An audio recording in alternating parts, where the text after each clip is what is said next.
Hello friends, welcome back to my channel. मैं हूं आपकी फ्रेंड वर्षा। आज की इस वीडियो में हम बात करेंगे यहाँ पे इंटरनेशनल बिजनेस की।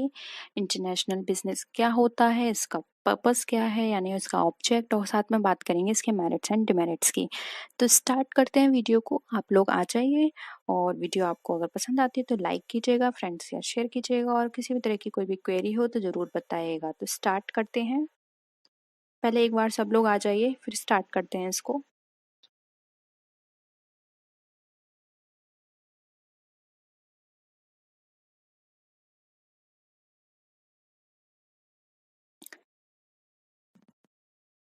देखिए, इंटरनेशनल बिजनेस का मतलब यहाँ पर ये है कि आप जब कोई भी बिजनेस करते हैं तो उसको अपनी बाउंड्रीज यानी अपनी कंट्री के अंदर ना करके आप अदर कंट्री के साथ उस बिजनेस को कर रहे हैं। यानी कि गुड्स, जो भी सर्विस है, आप जिसमें भी डील करते हैं वो आप अदर कंट्रीज के कस्टमर के साथ कर रहे हैं। ठीक है, तो वो हमारा कहलाता है इंटरनेशनल बिजनेस। यानी कि आप अपनी बाउंड्री से बाहर जाके जब कोई भी एक्टिविटी करते हैं और साथ में उस एक्टिविटी को देने पर, यानी कि उसको सेल करने पर आप कुछ भी प्रॉफिट वहां पर अर्न करते हैं। ठीक है, इंटरनेशनल बिजनेस आज के टाइम में बहुत ही मेन है और बहुत ही पॉपुलर भी है, क्योंकि आज के टाइम में जो भी एक्टिविटीज ये सारी की जाती हैं वो ई कॉमर्स के थ्रू की जाती हैं। तो ई कॉमर्स में आप बहुत सारे वेबसाइट्स यूज करते हैं, जैसे कि अमेजोन है, ईबे है, अली एक्सप्रेस है।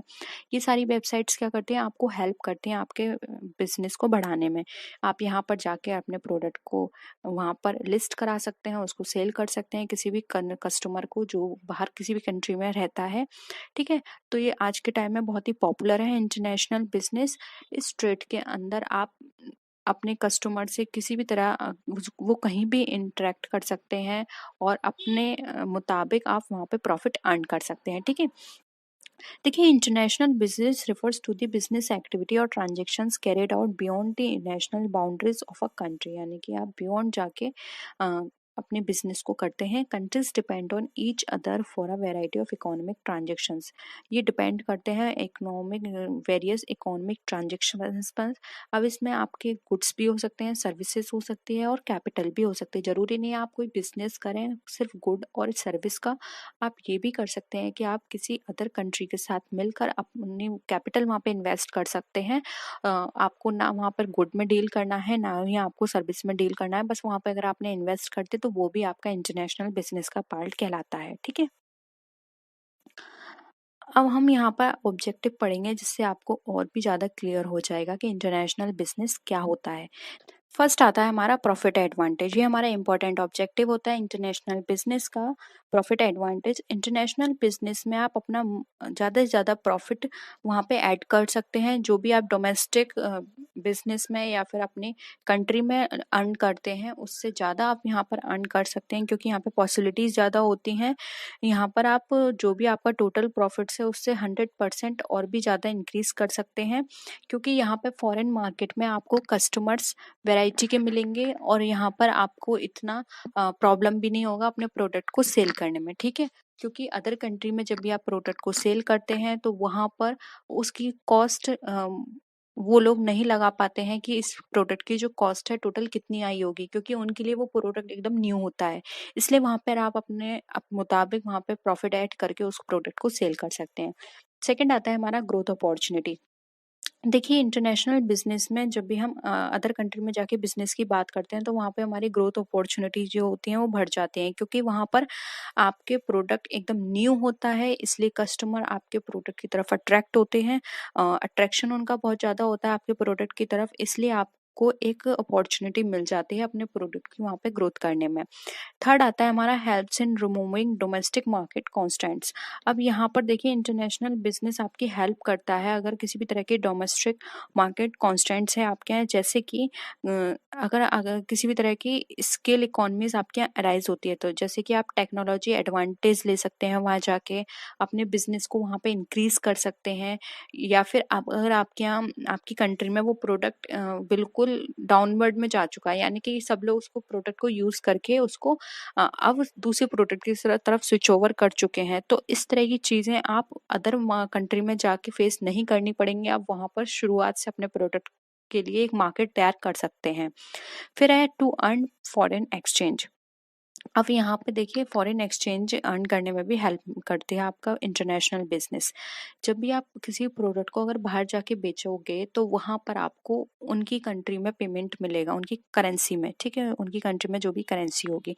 तो इससे क्या होगा, आपके पास फॉरेन एक्सचेंज का आप अच्छे से यूज़ कर पाएंगे, क्योंकि आपको पता है कि अदर कंट्री में और आपकी कंट्री की करेंसी दोनों में बहुत डिफरेंस होता है। तो इससे आपको क्या होगा, फॉरेन एक्सचेंज में हेल्प मिलेगी। फिर आता है next point, to make optimum utilization of resources. अब यहाँ पे जो अगर किसी भी तरह के आपके पास रिसोर्सेज हैं तो इंटरनेशनल बिजनेस के थ्रू आप उनका ऑप्टिमम यूटिलाइजेशन कर सकते हैं। क्योंकि देखिए, अगर आप कोई भी प्रोड्यूस गुड्स है जो वेरी बहुत लार्ज स्केल में आपने प्रिपेयर किया था, लेकिन अब उसका मार्केट यहाँ पे ख़त्म हो चुका है, तो अगर आप दूसरे कंट्री में जाके उसको सेल करेंगे तो यहाँ पर क्या होगा, अगर यहाँ पर आपका वो बेकार पड़ा हुआ था माल सारा जो प्रिपेयर होके रखा हुआ था आपके गोडाउन में, लेकिन क्योंकि यहाँ पर अब उसका मार्केट नहीं था, लेकिन अगर आप दूसरी कंट्री में जाके उसको सेल करेंगे तो आपको पूरा मार्केट वहाँ पे मिल जाएगा, और आपका प्रोडक्ट जो बन चुका है या फिर जो जिसमें आप डील कर रहे हैं वो उसके लिए वहाँ पे एक नया मार्केट में वहाँ पे बन जाएगा। ठीक है, तो आपका यहाँ पे रिसोर्सेज क्या हो जाएंगे, ऑप्टिमम यूटिलाइजेशन उनका हो जाएगा। फिर आता है टू स्प्रेड बिजनेस रिस्क। अब देखिए, स्प्रेड बिजनेस रिस्क की यहाँ पे बात करें तो देखिए, ये जरूरी नहीं है कि अगर आपको एक कंट्री में लॉस हुआ है तो आप को दूसरी कंट्री में भी लॉस होगा, क्योंकि अगर आपका बिजनेस एक से ज़्यादा कंट्री में वहाँ रन कर रहा है तो यहाँ पर आप क्या कर सकते हैं, एक कंट्री के लॉस को दूसरी कंट्री के प्रॉफिट से यहाँ पर आप उसको से एडजस्ट कर सकते हैं। ठीक है, यानी कि एक में लॉस हो रहा है तो दूसरे के प्रॉफिट से आप अपने उस लॉस को कम कर सकते हैं। फिर आता है to get benefits from government. अब यहाँ पर क्या होता है, जब भी आप इंटरनेशनल बिजनेस में डील करते हैं या फिर इंटरनेशनल जाके अपने बिजनेस को ग्रो करते हैं तो आपकी गवर्नमेंट भी आपको हेल्प करती है, आपको बहुत सी सब्सिडी प्रोवाइड करती है, आपके ऊपर बहुत सारे जो टैक्स लगते हैं उनको कम करती है, साथ ही साथ आपको हेल्प भी करती है फाइनेंशियली, अगर आपको फाइनेंशियली सपोर्ट की ज़रूरत होती है तो इस तरह की चीज़ें भी आपको गवर्नमेंट की तरफ से बहुत सारी हेल्प मिलती है।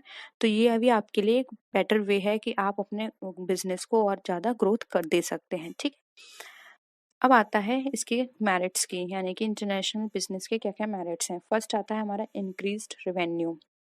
देखिए, जब हम इंटरनेशनल बिजनेस की बात करते हैं तो हमारा जो रेवेन्यू है वो इंक्रीज होता है, क्योंकि हम जब दूसरी कंट्री में जाके बिजनेस करते हैं तो वहाँ पर हम अपने अकॉर्डिंग जो प्रॉफिट होता है उसको ऐड कर सकते हैं, और साथ ही साथ अपने मार्केट, जो हमारा मार्केट इंक्रीज होगा तो हमारा प्रोडक्ट भी ज़्यादा सेल होगा, तो हमारा रेवेन्यू भी इसके मुताबिक इंक्रीज होगा ही। ठीक है, फिर है reaching new customer. Reaching new customer का मतलब यहाँ पर ये है कि जब भी आप दूसरे कंट्री में जाके प्रोडक्ट सेल करते हैं या सर्विस देते हैं तो आप नए कस्टमर के पास पहुंचते हैं, जिससे क्या होता है, आपका प्रोडक्ट और भी लोग परचेस करते हैं।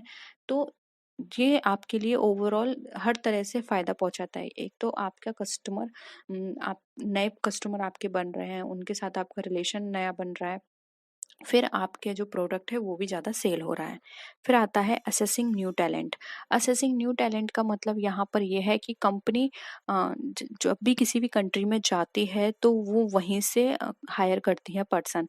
तो यहाँ पर क्या होता है, आपको न्यू टैलेंट मिलता है, तो आप वहाँ पर अपने प्रोडक्ट को और भी अच्छा बना सकते हैं, अपनी कंपनी के लिए उसको और भी अच्छे तरीके से यूज़ कर सकते हैं। आपको बाहर टेक्नोलॉजी अच्छी मिलेगी, आपको वहाँ पे स्किलफुल लेबर मिलेगी, हर चीज़ आपको वहाँ पे अच्छी मिलेगी, तो आप उसको अपनी कंपनी में बहुत अच्छी तरीके से बेटर यूटिलाइजेशन उसका कर सकते हैं।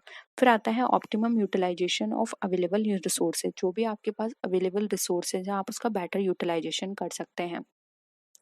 फॉर एग्जाम्पल, आप किसी ऐसी प्रोडक्ट में डील करते हैं जो प्रोडक्ट आपकी कंट्री में था ही नहीं, तो अगर आप जिस भी कंट्री से उस प्रोडक्ट को मंगा रहे हैं, अगर आप वहीं जाके अपने एक और ब्रांच वहाँ पे सेटअप कर लेते हैं तो आपके रिसोर्सेज का अच्छी तरह से यूटिलाइजेशन हो जाएगा। आपको जो आप बाहर से प्रोडक्ट मंगा रहे थे, रॉ मटेरियल मंगा रहे थे, वो मंगाने में आपको जो खर्चा आ रहा था वो आपका खर्चा यहाँ पे खत्म हो जाएगा। तो इससे क्या होगा, आप वहाँ जाके कम प्राइस पर अपने प्रोडक्ट को वहाँ पे बना सकते हैं और फिर वहाँ सेल कर सकते हैं। ठीक है, तो आपका काफ़ी हद तक जो अमाउंट है जो ट्रांसपोर्टेशन में लग रहा था वो आप वहाँ पे बचा सकते हैं। फिर है बेनिफिट्स टू कंज्यूमर्स। अब यहाँ पर बेनिफिट्स ऑफ कंज्यूमर की बात करें तो इंटरनेशनल मार्केट में जो कंज्यूमर्स होते हैं वो डोमेस्टिक गुड्स और इंटरनेशनल गुड्स में चूज कर सकते हैं, यानी उनके पास क्या होती है, वैरायटी काफ़ी आ जाती है। वो इजीली ये फाइंड आउट कर सकते हैं कि उनको कौन सा प्रोडक्ट चाहिए, क्योंकि अब उनके पास वैरायटी है। तो ये कंज्यूमर्स के लिए या फिर कस्टमर्स के लिए भी क्या होता है, एक तरह से बेनिफिट साबित होती हैं इस तरह के बिजनेस, क्योंकि उनके पास अब क्वालिटी ज़्यादा है और लो प्राइस पर उन्हें प्रोडक्ट मिल जाता है। अगर देखें तो बहुत सारी, क्योंकि लो प्राइस पे क्यों मिलता है इसका भी एक रीज़न है, क्योंकि हमारे यहाँ जो प्रोडक्ट बनता है वो मैन मेड होता है, इसलिए उसकी कॉस्ट ज़्यादा होती है। और बाहर जो प्रोडक्ट बनता है वो मशीन से बनता है, कम टाइम में ज़्यादा प्रोडक्ट बनता है, इसलिए उनकी कॉस्ट कम आती है, इसलिए वो सस्ता मिलता है। इसलिए कस्टमर को इससे बेनिफिट मिलता है। वो अपनी कंट्री के प्रोडक्ट ना खरीद के बाहर वाले प्रेफर करते हैं, क्योंकि बाहर उनको चीप प्राइस पे मिल जाते हैं और बेटर क्वालिटी में मिलते हैं। नेक्स्ट है प्रोडक्ट फ्लेक्सिबिलिटी। प्रोडक्ट फ्लेक्सिबिलिटी की देखिए यहाँ पर बात करें तो जो अगर हम किसी प्रोडक्ट की डिमांड करते हैं और अगर वो हमारे मार्केट में नहीं है, ठीक है, डोमेस्टिक मार्केट में नहीं है, तो वो हमें इंटरनेशनल मार्केट में मिल जाता है। बाहर फॉरेन कंट्री से वेबसाइट के थ्रू या फिर और भी बहुत सारे आजकल हर जगह इनके ब्रांच भी ओपन हो गए हैं, तो हम वहाँ से जाके इन प्रोडक्ट को ले सकते हैं। प्रोडक्ट फ्लेक्सिबिलिटी है, क्योंकि वो प्रोडक्ट जरूरी नहीं है कि सिर्फ अब आपकी कंट्री में ही बनता है, अब वो प्रोडक्ट मोस्टली हर कंट्री में मिल जाता है, तो आप के लिए भी बहुत आसानी होती है इस तरह के प्रोडक्ट को फाइंड आउट करने में। फिर आता है ब्रांड इमेज। देखिए जब भी कंपनी डील करती है किसी भी इंटरनेशनल मार्केट में और जब वो अपने कस्टमर को टारगेट करती है, तो जब वो एक से ज्यादा कंट्री में प्रोडक्ट अपने सेल कर रही है, तो वहां पर उसका प्रोडक्ट क्या वो होता है, वो एक ब्रांड बन गया होता है। तो जब वो उसका प्रोडक्ट एक ब्रांड है, क्योंकि वो फॉरेन कंट्री में भी डील कर रही है, तो वहां पर ब्रांड इमेज के कारण भी उसको बहुत फायदा मिलता है। लोग उसके प्रोडक्ट को ज्यादा परचेज करते हैं, उसका एक न्यू ट्रेडमार्क होता है, कॉपीराइट उसके पास होता है, तो इससे उसका प्रोडक्ट भी और ज्यादा बिकता है। ठीक है, नेक्स्ट आते हैं। अब देखिए ये तो सारे फायदे थे कि इंटरनेशनल बिजनेस क्यों करना चाहिए या फिर किस किस को फायदा है। अब देखिए इसके कुछ नुकसान भी हैं। जैसे कि फर्स्ट आता है लैंग्वेज बैरियर। देखिए जब कोई भी बिजनेस पर्सन बाहर जाके बिजनेस करता है, तो उसके सामने जो सबसे बड़ा प्रॉब्लम अराइज होती है वो है लैंग्वेज बैरियर। जरूरी नहीं है कि उस पर्सन को वहाँ की लैंग्वेज आती हो, वहाँ का कल्चर उसे पता हो, और ये भी जरूरी नहीं है कि अगर वो उसको लैंग्वेज नहीं आती है तो वो वहाँ के कस्टमर के साथ अपना रिलेशन अच्छा बना पाएगा, क्योंकि लैंग्वेज एक बहुत बड़ा मीडियम होता है किसी भी कस्टमर के साथ इंटरेक्शन करने का या बाहर की कंपनी के साथ इंटरेक्शन करने का। तो यहाँ पे लैंग्वेज बैरियर एक बहुत बड़ा ड्रॉबैक है किसी भी इंटरनेशनल बिजनेसमैन के लिए। ठीक है, फिर आता है इकोनॉमिक डिपेंडेंस। यहाँ पे इंटरनेशनल बिजनेस की बात करें तो इकोनॉमिक डिपेंडेंस आ जाती है, क्योंकि यहाँ पे कैटेगराइजेशन हो जाता है under developed country and developing countries. तो मोस्टली यहाँ पर आपको इन तभी ऑफर किया जाएगा, या फिर अगर आप चाहते हैं कि आपकी कंपनी भी बाहर किसी कंट्री में जाके अपनी ब्रांच ओपन करे, तो आपको उसी हिसाब से प्रेफरेंस मिलती है कि आप किस कंट्री से डील करते हैं, वो सॉरी बिलोंग करते हैं। आप डेवलप्ड कंट्री से हैं, अंडर डेवलप्ड कंट्री से हैं, किस कंट्री से हैं, तभी आपको प्रेफरेंस मिलती है। और अ, उस जगह की जो सरकार है या फिर वहाँ के जो लोग हैं आपको उसी के अकॉर्डिंग देखते हैं, नहीं तो आपका एक्सप्लॉयटेशन होता है या फिर आपको उस तरह का मार्केट नहीं मिल पाता है, आप वहाँ पे सरवाइव नहीं कर पाएंगे। ठीक है, फिर आता है misutilization of natural resources. देखिए ये वाला जो पॉइंट था हमने इसके मेरिट में भी पढ़ा था, अब ये डिमेरिट में भी है। डिमेरिट में क्यों है, देखिए ये एक मेजर डिसएडवांटेज है इंटरनेशनल बिजनेस का, कि अगर आप किसी भी कंट्री में नेचुरल रिसोर्सेज हैं वहां पर, तो वहां पर क्या है, एक्सेसिव एक्सपोर्ट भी होता है। अगर किसी कंट्री में नेचुरल रिसोर्सेज ज़्यादा है तो वहाँ पर एक्सेसिव एक्सपोर्ट भी होगा। तो ज़्यादातर जो नेशंस होते हैं वो ओवर यूटिलाइजेशन कर देते हैं अपने रिसोर्सेज का, जिसके कारण और वो भी ओवर यूटिलाइजेशन क्यों करते हैं, सिर्फ मनी के उस चक्कर में, क्योंकि उन्हें क्या लगता है कि अगर हम इसको सेल कर देंगे किसी अदर कंट्री को तो हमारे पास क्या है, बहुत पैसा आएगा। तो सिर्फ इसी के कारण क्या होता है, कई बार मिस यूटिलाइजेशन भी हो जाता है रिसोर्सेज का। ये भी एक बहुत बड़ा ड्रॉबैक है, क्योंकि अगर आप इसी तरह से अपने रिसोर्सेज को अदर कंट्री को सेल करते रहेंगे तो कुछ टाइम बाद वो आपकी कंट्री में उसकी क्या हो जाएगी, उसकी कमी आ जाएगी, फिर आपको अदर कंट्री से और ज़्यादा अमाउंट पर उनको परचेस करना होगा, ठीक है। लेकिन लोग सिर्फ कुछ अमाउंट के चक्कर में कि हाँ अभी हमें इतना पैसा मिल रहा है, वो लोग उसको सेल कर देते हैं। फिर आता है एक्सप्लॉयटेशन ऑफ होम इंडस्ट्री। अब इसमें क्या होता है, अगर इंटरनेशनल बिजनेस के अंदर जब बाहर की एमएनसीज आके अपना बिजनेस करते हैं तो जो होम इंडस्ट्री होती है उनका एक्सप्लॉयटेशन होता है। कोई भी उनका प्रोडक्ट इस तरह से यूज़ नहीं करता, क्योंकि जब बाहर की कंपनी आके अपने प्रोडक्ट को सेल करे तो उसकी टेक्नोलॉजी अच्छी है, चीप प्राइस पर वो मिल रही है, ठीक है। तो यहाँ पर क्या होता है, जो होम इंडस्ट्री है जो कि मैन मेड है, जिनमें ज़्यादा मेहनत लग रही है, उनको कोई इतनी प्रेफरेंस नहीं देता, कोई उनका प्रोडक्ट उस परचेस नहीं करता, क्योंकि उनके प्राइस ज़्यादा होते हैं, उनमें मेहनत ज़्यादा लगती है। इसीलिए होम इंडस्ट्री जो होती है उनका एक्सप्लॉयटेशन होता है, या फिर उनके जो प्रोडक्ट हैं बहुत जल्दी डंपिंग में हो जाते हैं, ठीक है। तो इसलिए यहाँ पर जो हमारी होम इंडस्ट्री है उनके लिए इंटरनेशनल बिजनेस जो है बहुत ही बड़ा यहाँ पर ड्रॉबैक की तरह काम करेगा। फिर है सर्विसिंग कस्टमर। सर्विसिंग कस्टमर की यहाँ पर बात करें तो इंटरनेशनल बिजनेस के अंदर जो हमें सर्विस मिलती है, डिफ़िकल्ट होता है यहाँ पर आफ्टर सेल सर्विसेज कस्टमर को, ठीक है। यहाँ पर जो सर्विस मिलेगी, सिर्फ आपने परचेस कर लिया, उसके बाद उस प्रोडक्ट में आपको किसी भी तरह की कोई भी प्रॉब्लम आ रही है तो उसको आप ठीक कराने में आपको बहुत टाइम लगेगा, क्योंकि यहाँ पर देखिए ठीक कराने में आपको फर्स्ट वहाँ का कल्चर पता होना चाहिए कि वो किस अकॉर्डिंग आपके प्रोडक्ट को यहाँ पर ठीक करेंगे, ठीक है। सेकंड, आपको उनकी लैंग्वेज पता होनी चाहिए, तभी आप उनको कम्युनिकेट कर सकते हैं कि आपके प्रोडक्ट में किस तरह की कमी आई है। जब आप उनको अच्छे से कम्युनिकेट नहीं कर पाएंगे अपने इश्यूज, तो वो वहाँ पर उसको सॉल्व नहीं कर पाएंगे। इसलिए सर्विसिंग में बहुत प्रॉब्लम आती है, जो लास्ट में आफ्टर सेल सर्विसेज वाली जो सर्विस होती है, ठीक है। इसीलिए यहाँ पर बहुत सारे ज़ोन्स ऐसे बनाए जाते हैं जो जहाँ पर आपके खुद की कंट्री के पर्सन हायर किए जाते हैं उनको सॉल्व करने के लिए। लेकिन फिर भी एक तरह से अगर हम बात करें तो 100% ये यहाँ पे परफेक्ट नहीं है ये चीज़। यहाँ पे कहीं कभी ना कभी आपको कोई ना कोई प्रॉब्लम जो है वो फेस करनी पड़ती है, या फिर आप सिर्फ जो भी प्रॉब्लम है उसी के साथ उस प्रोडक्ट को यूज़ करते हैं, ठीक है। फिर आता है rivalry among Nations. Rivalry among Nations की बात करें तो इंटरनेशनल बिजनेस के अंदर बहुत सारी टेंशन्स होती हैं। और वो टेंशन्स क्यों होती हैं? कंपटीशन के कारण। हर कंट्री चाहती है कि वो एक्सपोर्ट ज़्यादा से ज़्यादा करे अपने प्रोडक्ट को। तो इससे क्या होता है, आपस में ही वो लोग कंपटीशन इतना कर देते हैं, तो जो इंटरनेशनल जो पीस है जो चाहते हैं हर गवर्नमेंट, वो यहाँ पे ख़त्म हो जाती है, और जो कंपटीशन होता है वो वॉर में बदल जाता है। इसलिए यहाँ पर ये भी एक बहुत बड़ा ड्रॉबैक है। हेल्दी कंपटीशन यहाँ पर नहीं होता है, जबकि आपको पता है कि इंटरनेशनल बिजनेस इन सब चीज़ों को वॉच करने के लिए डब्ल्यूटीओ है हमारे पास। वो ये सारी चीज़ें देखता है कि किस किस कंट्री के बीच किस तरह की यहाँ पे ट्रेडिंग हो रही है। लेकिन फिर भी यहाँ पर क्या होता है, बहुत सारी चीज़ें हेल्दी तरीके से नहीं हो पाती हैं, जो कि इंटरनेशनल बिजनेस के अंदर होनी चाहिए, ठीक है। तो यहाँ पर हमने डिस्कस कर लिए इसके मेरिट्स, डिमेरिट्स और इसके मीनिंग्स। होप यहाँ पर आपको सारे चीज़ें यहाँ पे क्लियर हैं।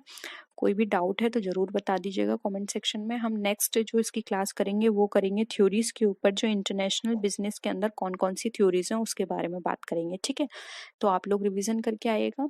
तो नेक्स्ट वीडियो में फिर मिलते हैं और अच्छी वीडियोस के साथ। तब तक के लिए टेक केयर, बाय बाय।